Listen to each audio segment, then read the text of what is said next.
उत्तर मुग़ल कालीन के बारे में हम लोगों ने डिटेल से पढ़ाई किया। आज की इस वीडियो में हम लोग टेस्ट लगाएंगे और देखेंगे कि कितने सारे क्वेश्चंस डिफरेंट डिफरेंट एग्ज़ाम में पूछे गए हैं। इस वीडियो का फ़ायदा आपको तभी होगा जब आप वीडियो को रोक कर बीच बीच में और क्वेश्चंस को पढ़कर उसका आंसर खुद देंगे।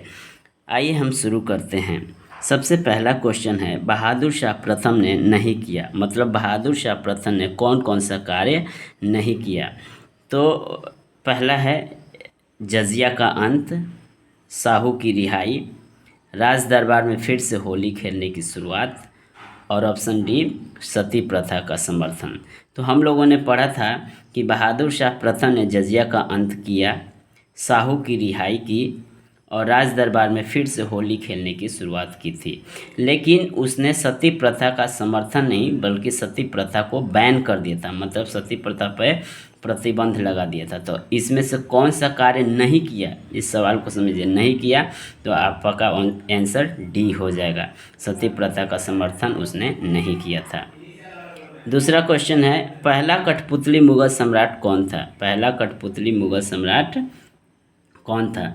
तो option A Jahandar Shah, Bahadur Shah, C Farrukhsiyar, option D Mohammad Shah.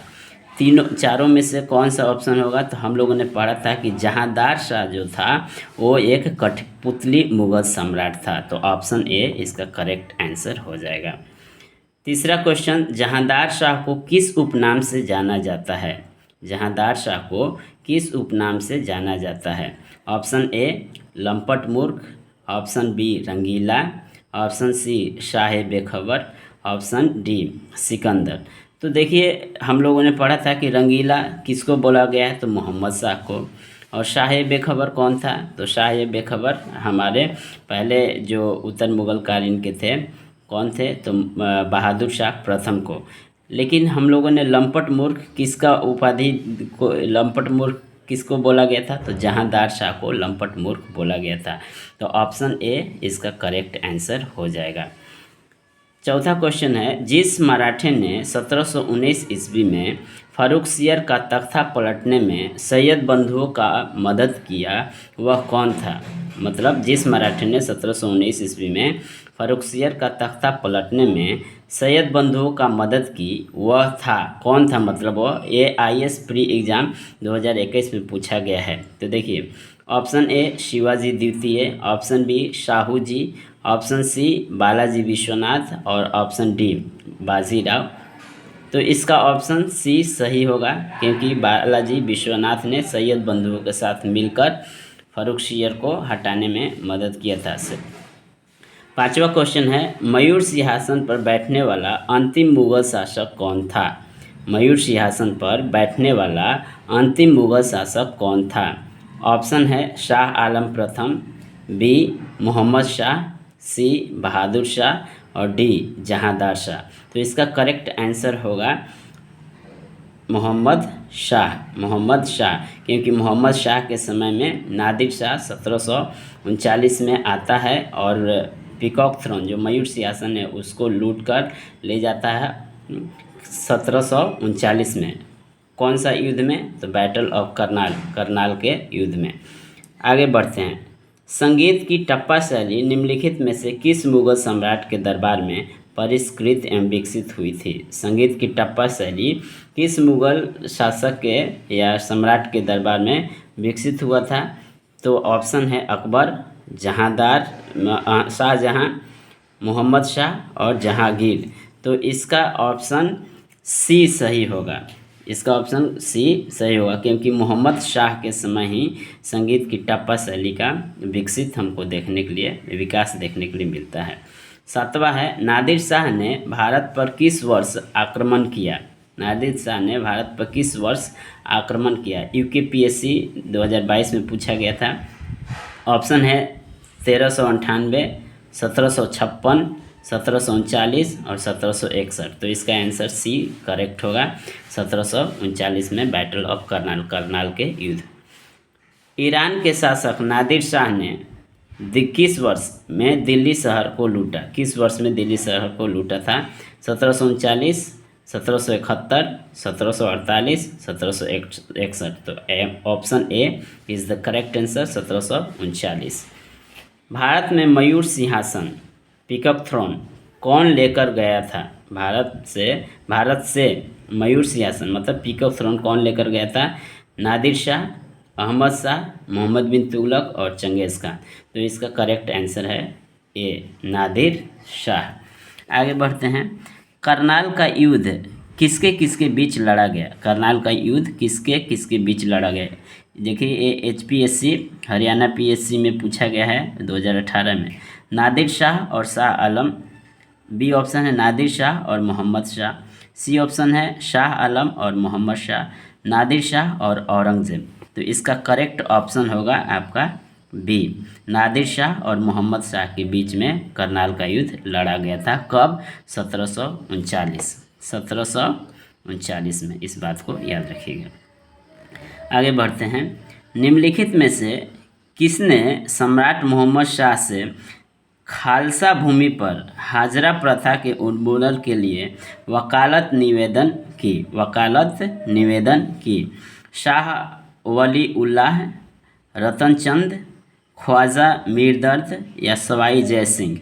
ये चारों में से किसने हाजरा प्रथा को बंद करने के लिए मोहम्मद शाह से विनती की थी? तो इसका ऑप्शन सी होगा ख्वाजा मीर दर्द। ये NCERT बेस्ड है, ख्वाजा मीर दर्द। आगे बढ़ते हैं। अहमद शाह अब्दाली भारत में किस एशियाई देश से आया था? अहमद शाह अब्दाली भारत में किस एशियाई देश से आया था? फारस, तुर्की, अफ़गानिस्तान या मंगोलिया? फारस, तुर्की, अफ़गानिस्तान या मंगोलिया? तो इसका करेक्ट ऑप्शन होगा सी। हम लोग इसके बारे में डिटेल्स में पढ़ाई किए हैं। आप यदि वीडियो को नहीं देखे हैं तो लिंक डिस्क्रिप्शन में रहेगा, वहां से जाकर देख लीजिए और फिर इस टेस्ट को लगाइए। देखिए आपको बहुत फ़ायदा होने वाला है। फिर हम देखते हैं। निम्नलिखित में से किस मुग़ल बादशाह ने आलमगीर द्वितीय की उपाधि धारण की? किस मुग़ल बादशाह ने आलमगीर द्वितीय की उपाधि धारण की? तो ऑप्शन ए है अजीज़ुद्दीन, बी शाह आलम, सी रफ़ीउद्दौला और डी रोशन अख्तर। ये चारों में से किसने आलमगीर द्वितीय की उपाधि धारण की? तो आपका ऑप्शन हो जाएगा अजीज़ुद्दीन आलमगीर द्वितीय के नाम से राजगद्दी पे बैठते हैं। प्लासी के युद्ध के समय मुग़ल सम्राट कौन था? प्लासी के युद्ध के समय मुग़ल सम्राट कौन था?